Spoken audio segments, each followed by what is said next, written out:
속보. 정동원의 입대에 대한 서른도의 충격적인 반응. 무대 뒤편의 공기가 갑자기 얼어붙었다. 조명이 꺼진 복도는 여전히 열기로 뜨거웠지만 사람들의 눈빛만큼은 순간적으로 차가워졌다. 휴대폰 화면에는 단 한 줄의 문장만이 번쩍였다. 정동원, 입대 관련 일정 확정. 그 짧은 문장 하나가 콘서트장을 가득 메웠던 환호와 웃음을 조용히 밀어내고 대신 묵직한 침묵을 데려왔다. 누군가는 설마 하고 속삭였고 누군가는 그대로 눈을 내리깔았다. 팬들의 손에는 여전히 응원봉이 쥐어져 있었지만 그 빛은 마치 다른 의미로 흔들리는 듯했다. 기쁨의 흔들림이 아니라 보내야 하는 사람의 손처럼. 그리고 그때 모두가 예상했던 이름이 아니라 오히려 모두가 그는 아무 말도 못할 거야 라고 생각했던 이름이 무대 뒤편 스태프 단체 채팅방에 떠올랐다. 서른도. 그는 단순히 선배 가수가 아니었다. 트로트의 굵은 뿌리 같은 존재. 동시에 정동원에게는 음악적으로 뿐 아니라 사람으로서 도 마음을 나누던 어른이었다. 그래서 더욱 충격이었다. 서른도 선배님이 지금 반응을 보였다고? 누군가가 믿기지 않는 듯 되물었고 그 질문은 곧바로 복도 전체에 퍼졌다. 너무 빨라. 아니, 너무 정확해. 서른도의 첫 반응. 가장 먼저 전해진 건 간단한 문장이었다. 너무 빨라. 짧지만 단단한 말. 그 한마디가 왜 이렇게 가슴을 찌르는지 그 순간 모두가 알았다. 빨라는 말은 아쉬움일 수도 있고 안타까움일 수도 있다. 하지만 그날 서른도의 목소리에는 더 많은 층위가 있었다. 관계자들에 따르면 서른도는 소식을 듣고 잠시 말을 잃었다고 한다. 그리고 잠깐 숨을 고른 뒤 마치 자신에게도 다짐하듯 낮게 말했다. 아니, 너무 정확해. 정확하다. 무엇이 정확하다는 걸까? 사람들은 그 표현에 섬뜩함을 느꼈다. 정동원이 언제나 무대 위의 소년으로만 남아있을 수 없다는 것. 언젠가는 이 순간이 반드시 올 거라는 것. 그 예고된 시간이 오늘처럼 갑작스럽게 도착할 수 있다는 것. 그 모든 현실이 정확하게 맞아떨어져 버린 것이다. 그리고 여기서 첫 번째 반전이 터졌다. 반전 1. 서른도의 충격적인 반응은 분노가 아니었다. 팬들이 가장 많이 상상한 건 두 가지였다. 하나는 말도 안 된다. 너무 가혹하다 같은 분노였고 다른 하나는 잘 다녀와라. 멋지게 돌아와라 같은 응원이었다. 그런데 서른도의 반응은 그 둘 중 어느 쪽도 아니었다. 그는 갑자기 스태프에게 이렇게 물었다고 한다. 오늘 동원이가 부를 마지막 곡이 뭐였지? 사람들은 그 질문을 이해하지 못했다. 마지막 곡? 입대 소식과 마지막 곡이 무슨 상관이란 말인가? 하지만 서른도는 계속해서 묻고 또 물었다. 마치 무언가를 확인해야만 하는 사람처럼. 그리고 그 질문이 이어지자 현장 관계자 한 명이 조심스레 답했다. 원래는 밝은 곡으로 마무리할 예정이었습니다. 그때 서른도가 단호하게 말했다고 전해진다.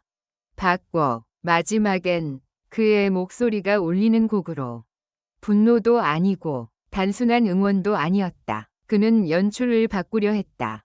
정동원의 입대 소식을 팬들의 눈물로 기억되게 만들려는 것이 아니라 정동원이 스스로의 목소리로 인사할 수 있도록 무대의 흐름을 바꾸려 한 것이다. 바로 그 결정이 그날의 공기를 완전히 갈라놓았다.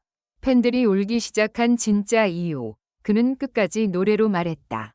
무대가 다시 밝아졌다. 객석은 박수로 흔들렸지만 어디선가 이미 울음이 시작되고 있었다. 누군가는 손등으로 눈가를 닦았고 누군가는 아예 두 손으로 얼굴을 가렸다. 그런데 더 이상한 건 정동원 본인도 그 분위기를 알아채지 못한 듯 보였다는 점이었다.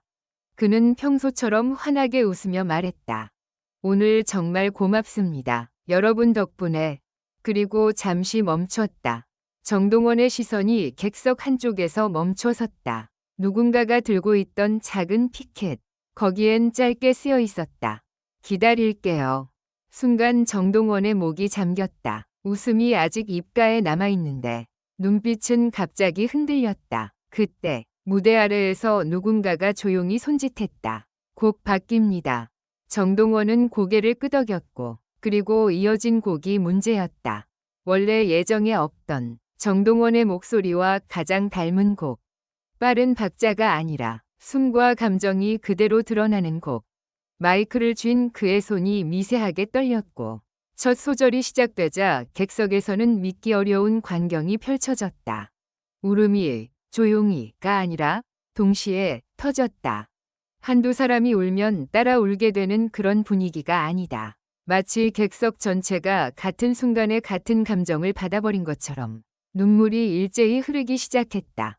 그 이유는 간단했다. 정동원이 노래로 말했다. 나는 잠시 떠날 뿐이야. 하지만 나는 여기 있었고 앞으로도 있을 거야.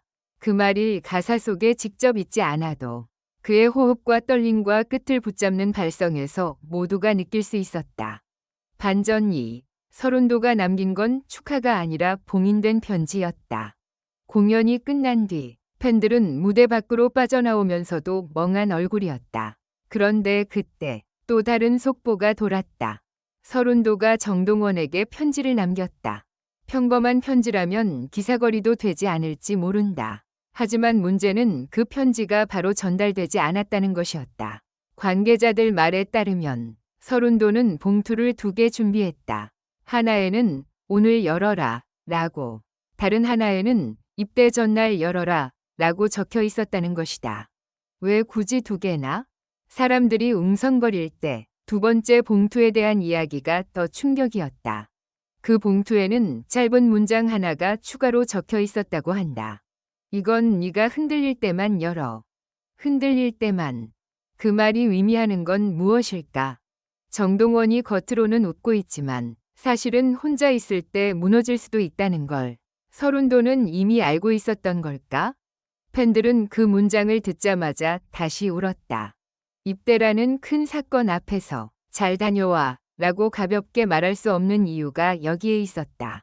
정동원은 늘 씩씩해 보였지만 결국 그도 사람이고 흔들리는 순간이 있다는 것을 서른도는 너무 잘 알고 있었다. 반전 3. 서른도의 충격적인 반응은 약속이었다. 마지막으로 현장 관계자 사이에서 가장 소름 돋는 말이 돌았다. 서른도가 누군가에게 이런 말을 했다는 것이다. 내가 무대에 서 있을 때 동원이는 반드시 돌아온다. 그건 단순한 응원이 아니다. 돌아오면 같이 무대에 서자 같은 흔한 말도 아니다. 그건 마치 본인이 시간을 책임지겠다는 듯한 약속이었다. 그리고 그 약속이 더 충격인 이유는 서른도가 이어서 덧붙인 한마디 때문이었다고 한다. 돌아오면 그때는 소년이 아니라 가수로 인사하게 해줘야지. 팬들이 울었던 이유는 바로 이것이었다. 정동원이 떠난다는 사실 때문만이 아니라 돌아왔을 때의 모습까지 상상하게 되었기 때문이다. 기다림은 슬프지만 기다림이 성장으로 이어질 때 사람들은 더 크게 운다. 떠나는 순간은 끝이 아니라 다른 시작이기 때문이다. 엔딩. 눈물의 진짜 의미. 우리는 보내는 게 아니라 지켜보는 것이다. 공연장 바깥. 겨울 공기는 차가웠다. 누군가는 목도리를 여미며 말했다. 그래도 가수는 무대에서 말하잖아. 오늘 동원이가 그걸 보여줬어. 팬들이 눈물을 흘린 이유는 단지 이별이 두려워서가 아니었다. 정동원이 노래로 인사했고 서른도가 사람으로 그 등을 받쳐줬기 때문이다. 그리고 그 순간 팬들은 알게 됐다. 입대는 정동원을 멈추게 하는 사건이 아니라 정동원을 더 단단하게 만드는 시간일지도 모른다는 것. 마지막으로 한 가지. 무대 뒤편에서 서른도가 조용히 말했다고 전해지는 말이 있다. 아무에게도 크게 들리게 하지 않으려고. 아주 낮게. 울어도 돼. 대신 기다리자. 그 말이 퍼지는 순간 팬들은 울면서도 고개를 끄덕였다. 보내는 눈물이 아니라 지켜보는 눈물이었다. 그리고 지금 속보는 끝나지 않았다. 정동원이 떠나는 날이 다가올수록 그가 남기게 될 노래의 의미는 더 커질 것이다. 서른도에 봉인된 2번째 편지. 흔들릴 때만 열어 라는 문장 속 진짜 내용이 공개되는 날, 그날은 아마 팬들이 다시 한번 같은 이유로 울게 되는 날일지도 모른다.